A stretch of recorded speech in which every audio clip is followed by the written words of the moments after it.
しな身を揃えてゆこうお互いを信じ合う五人の仲間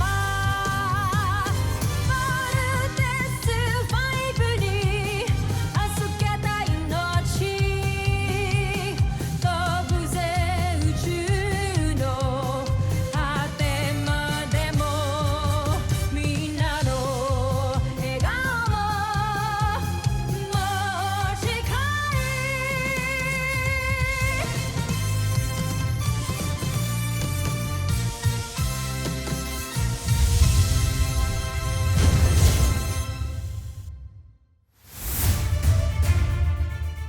Ang nakaraan sa Voltes 5 Legacy. Namatay ang iyong ama na hindi man lang tayo binigyan ng karapatan. Namatay siyang anak ka pa rin sa labas. At ako, hindi niya pinakasalan. Ang kamatayan ng iyong ama ay nangangahulugan na ang pinsan mong si Hrothgar ang kokoronahan bilang kahalili niya. Bago mabasbasan si Hrothgar, ako at hindi siya ang taktakang bagong emperador. Sa kapangyarihang pinagkaloob sa akin, pinagkakaloob ko to sa ating bagong emperador na si Hrothgar. Itigil ang koronasyon! Ang ministro na hinahangaan ninyong lahat ay nagmula sa lahi ng mga alipin! Ang dapat sa kanya, isama sa kauri niya. Simula ngayon, kamahalan ang itatawag mo sa akin. Wala ka ng pamilya. Patay na sila. Kulang pa ang ginagawa ko para sa Bosenia. Dapat kong palakihin ang aking imperyo. Kaya mula ngayong araw na ito, ay gagawa kayo ng mas marami pang armas at mga sasakyang pangkalawakan. Hahanap ako ng mga bagong planeta na aking sasakupin at aangkinin mula sa planetang Brahmin, Tao Cetis hanggang sa Gliese at sa mundo ng mga tao na kung tawagin nila ay Terra Ertu. Nagpaplano kaming tumakas para labanan ng bagong emperador. Kailangan nating makaalis gamit ang portalis para makabalik tayo sa kapital ng Pusahan.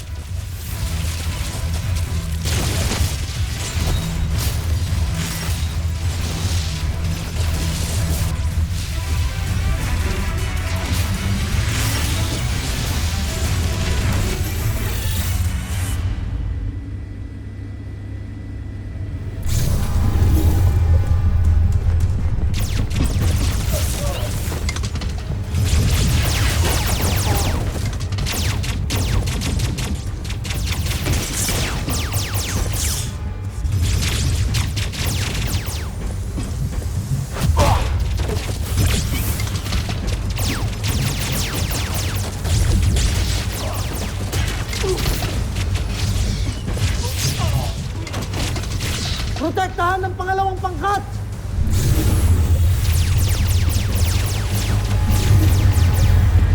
Magtungo na sa mga sasakyan!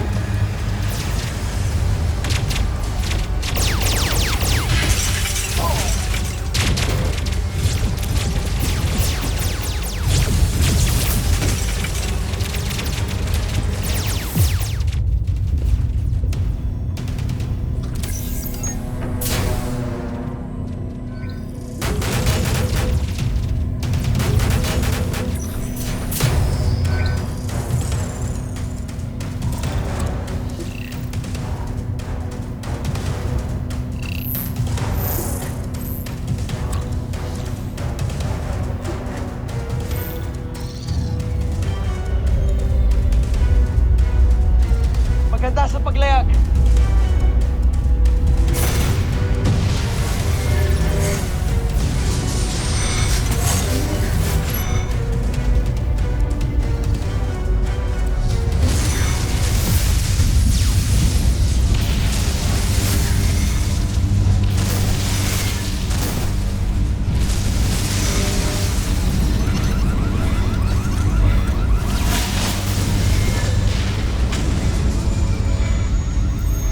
Hrothgar, hindi na tayo mananalo.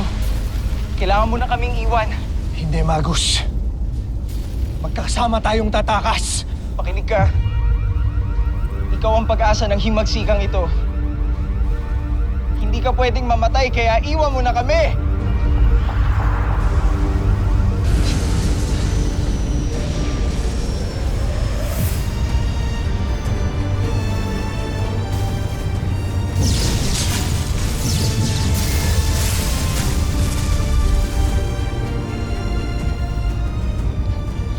pinapangako ko. Babalik ako para palayain ang mga alipin. Sinusumpa ko.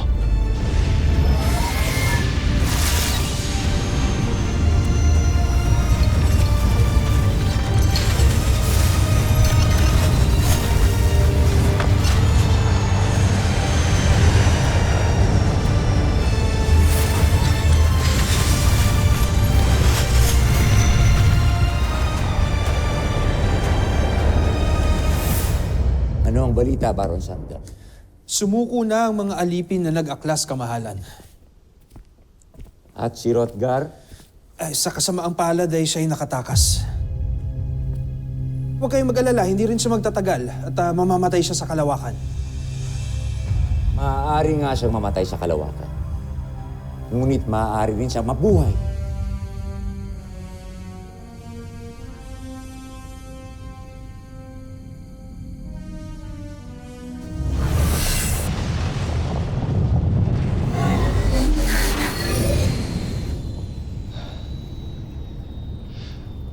Rosalia. Ina. Ituro ninyo sa akin kung saan ako dapat magtungo.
Kalat na ang balitang ipinagtanggol mo na naman daw ang mga alipin. Hindi ito magugustuhan ng ibang mga maharlika. Mahal na ministro. Kaya ba gusto ninyong manahimik na lamang ako at wala nalang gawin? Laban sa kalupitang matagal lang nangyayari sa Buzan? Anak, matagal na sanay ang mga alipin sa pagtrato sa kanila. Hindi mo na sila kailangang ipaglaban. At bakit hindi? Gayong katulad ko rin sila! Baka may makarinig sa'yo. Hindi ko na kailangan sabihin, ina. Dahil ito ang katotohanan ko, hindi ba? Nawala akong sungay. Nagaling din ako sa lahi ng mga alipin, kagaya nila.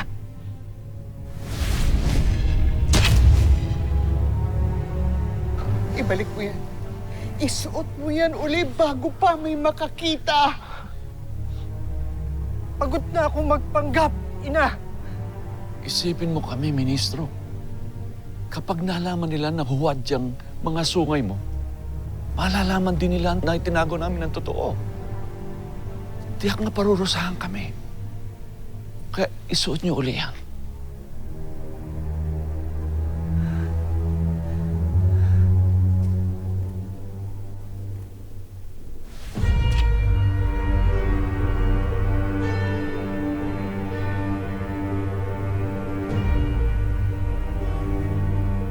Rosalia.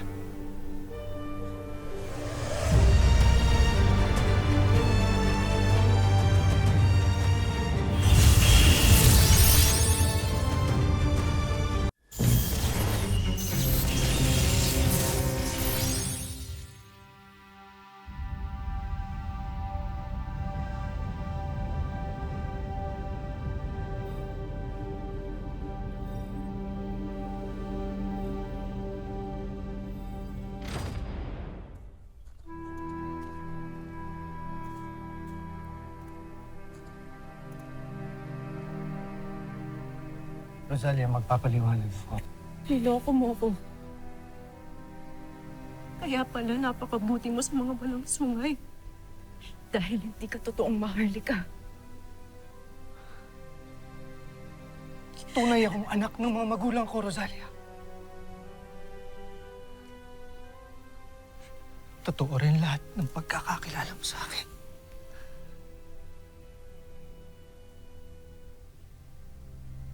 Maliban dito.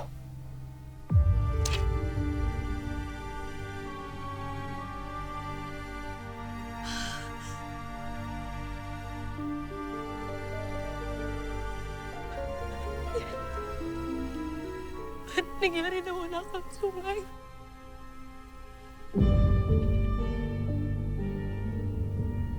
Kailan niyo pa tinago ang totoo? Mula noong sinilang ako.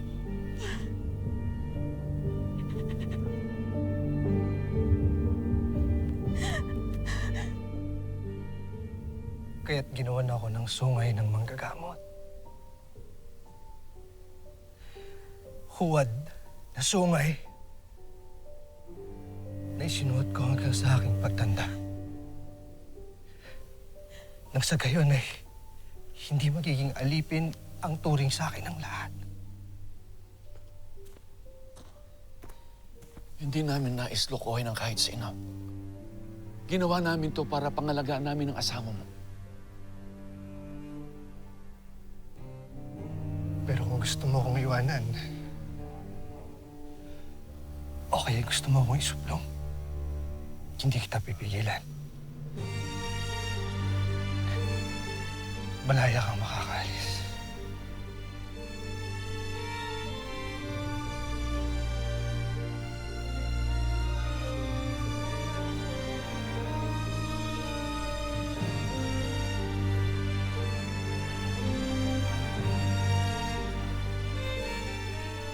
Kailanman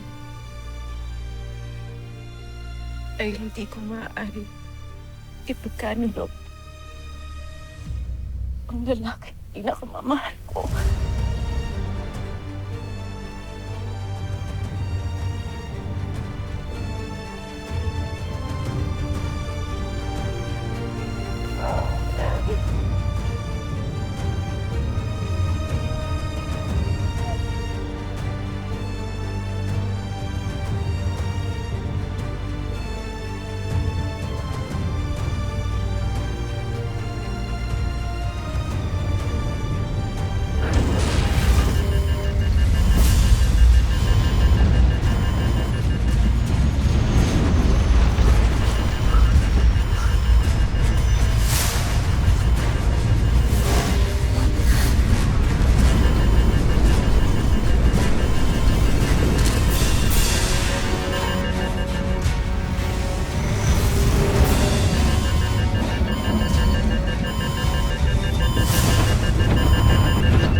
Small Coast Guard.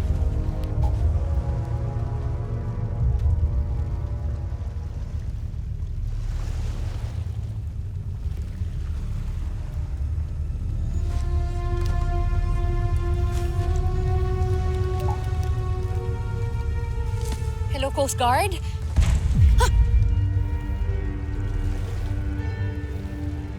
Ekday! Ekday! Okay ka lang ba? Gertrude Hein. Guys, buhayin sa'yo. Ekday! Hindi kita naiintindihan. Anong sinasabi mo?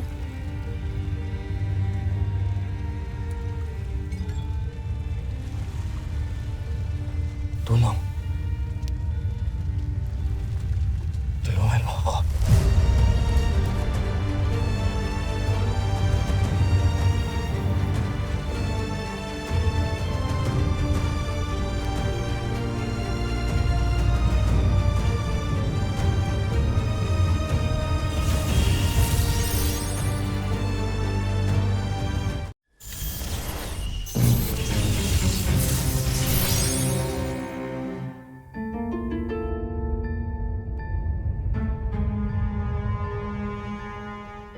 Nandyan ba sa planetang yan si Rotgar?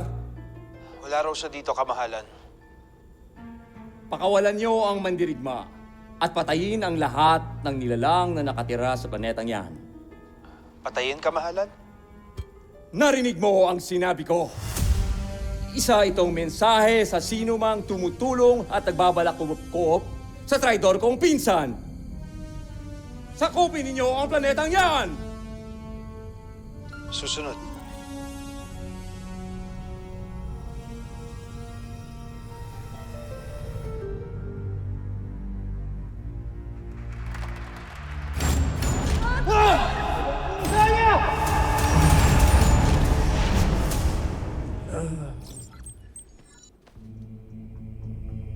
Bilano, pakitawag si Doktora. Nagising na yata yung alien.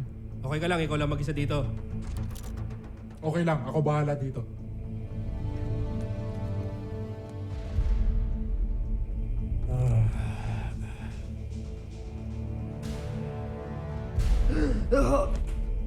Huwag kang babangon, humiga ka lang.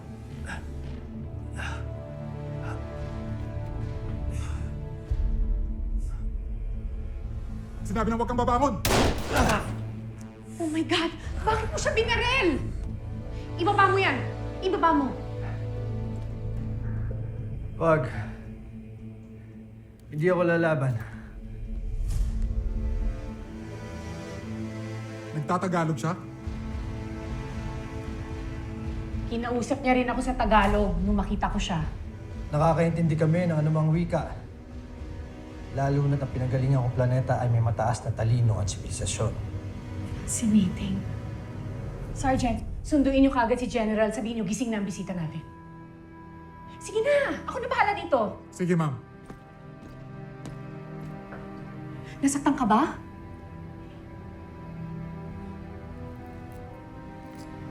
Nagalusan lang.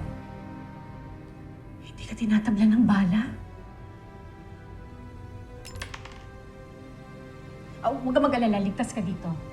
Ako nga pala si Mary Ann. Welcome to our planet Earth. Ano nga bang pangalan mo, Mr. Alien? Saan planeta ka galing?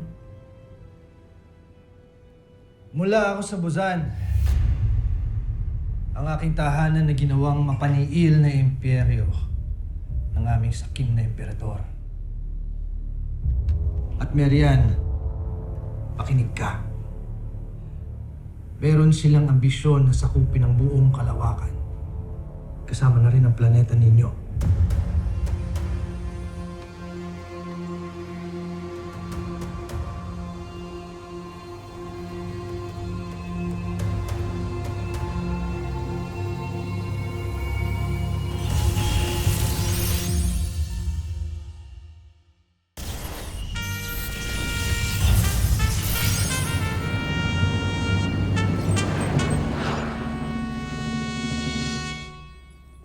Siya si Dr. Richard Smith, isa sa mga leading experts pagdating sa alien studies and advanced robotics.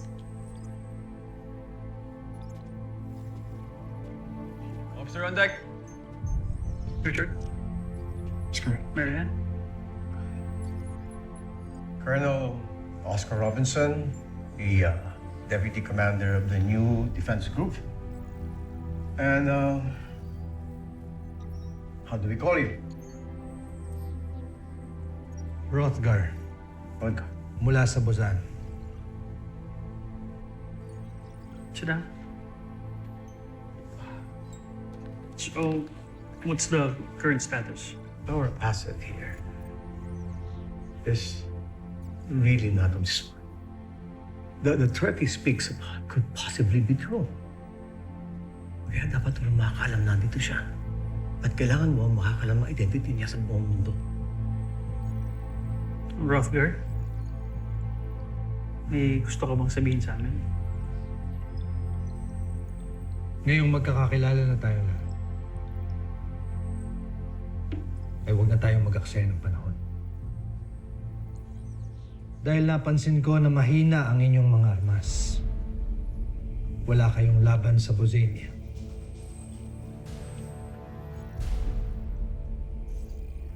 Kaya't panahon na para bumuo tayo ng isang matibay na depensa na tutulong sa inyo.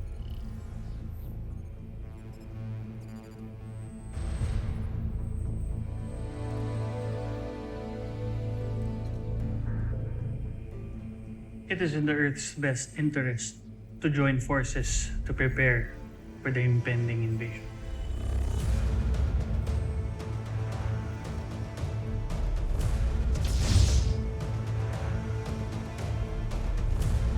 Susunod sa Voltes 5 Legacy. Makakabalik pa siya para iligtas tayo. Ano nga palang ipapangalan mo sa kanya? Zardos, baguhin natin yung pangalan mo para sa new identity mo. Ano ba sa tingin mo ang nababagay sa amin? Ned Armstrong. Armstrong. Upang magawa nating labanan ng aming armada, kailangan nating bumuo ng pantapat sa ultimate weapon ng Bozan Najmi Imperium. We will call it Voltes. Voltes 5. Mama, ano po yung ginagawa nila? Ang robot na si Voltes 5,